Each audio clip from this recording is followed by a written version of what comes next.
Pumpkin and potato mash is one of the most common recipes you will find around the villages of Assam and also in an Assamese household who is residing in a city or a town. For that, we will require to pressure cook raw pumpkin and potatoes along with a little bit of salt to make it more tasty. We will only require to cook for around 3 whistles in a pressure cooker, and then to mash the pumpkin and the potatoes together with ghee or mustard oil. To mash it together, take all the ingredients in a bowl.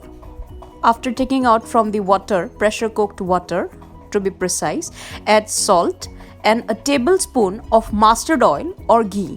I have added ghee this time, and then if you want, you may add sliced chilies or chopped chilies into it to make it more tasty depending upon your taste of food. Mash it for a while until it turns mushy. You can have this dish along with some boiled rice and simple homemade dal.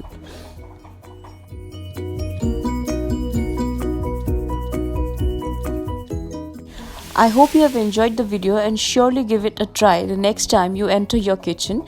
If you have enjoyed this video, please like, share and comment, and also subscribe to my channel. Don't forget to press the bell icon.